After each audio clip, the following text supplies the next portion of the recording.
Back then, children were seen as a blessing because the lifespans were so short. You needed to have as many kids as you could to ensure the survival of the community. And so God tells Abraham, you're going to be the father of many nations. That's a big promise to somebody with no kids. And then towards the end of his life, he finally has a son, just one son, father of many nations, one boy. Well, he actually had two. And these two children became two different nations, Isaac and Ishmael. But not only that, Abraham became the father of many nations, not only naturally, but spiritually. There are three religions that trace their ancestry back to Abraham: Judaism, Islam, and, okay, I was just checking to see if you're awake. So Abraham becomes the father of many nations. And here's the clincher. I will make you into a great nation. And then he says, I will bless you and I will make your name great. I think this is amazing because this is before TV. This is before Abraham could get on YouTube. This is before he could accept a via MTV, VMA.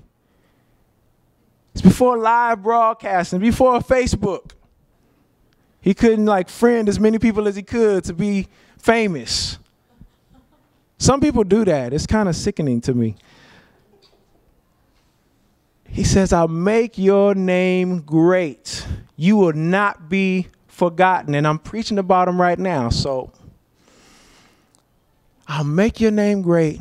And I will bless those who bless you. And whoever curses you, I will curse. What is he saying? He's saying, I'm going to be with you. Me and you are going to be like this so much that whoever blesses you, I'm going to bless because they're blessing me. Whoever curses you, I'm going to curse. You have my protection. That's real blessing. To know that God is with you. And then he fully fleshes it out. And he says, all peoples on earth will be blessed through you. What is he talking about? All peoples on earth will be blessed through you. He's talking about Jesus. Jesus, we're talking about the incarnation. The incarnation needs a location.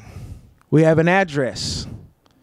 Not only is Jesus a son of Adam, we talked about that last week, but he's also a son of Abraham.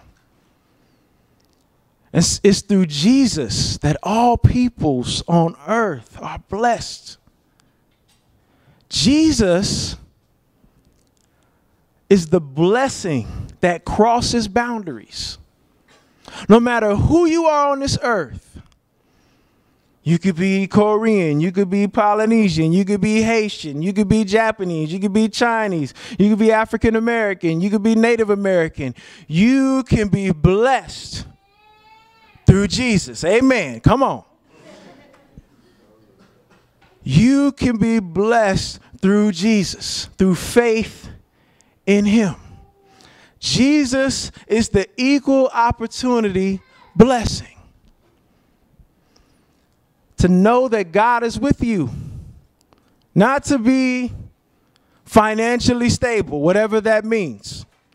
You talk to some people and they have way more money than you, but I just got to wait till my finances get better. It's like, dude, you got more money than me. Talk to people and, oh, blessing means a spouse. Blessing means a new gadget. You know, I'm still yearning for this iPhone. I don't know. I have to rebuke that every morning. And I'm starting to move towards the Kindle because I have too many books as it is. And if I had it all in one, oh. But then my family would never see me. So all of these gadgets, all of these things are not the real blessing. Jesus is the real blessing. You know what they call Jesus? Emmanuel, God with us. When you have a relationship with Jesus, that's the gift that keeps on giving. No matter where you're at in life, no matter what station you're at in life, if you have Jesus, you're blessed. And go back to verse 2. That's the blessing. That's how we get blessed. But notice what God says to Abraham. He says, you will be a blessing.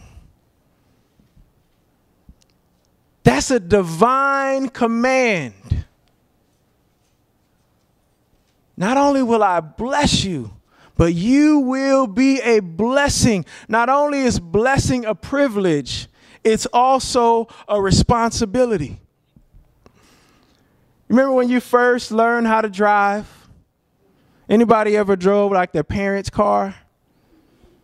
Yeah, only me and you, Mike? Okay. And I can remember my mom gave me just a beat up Toyota Corolla, 81. It was back in, I'm giving away my age now, it was back in 95. Gave me a beat up Toyota Corolla. My friends were like, all right, you got a car. Let's go.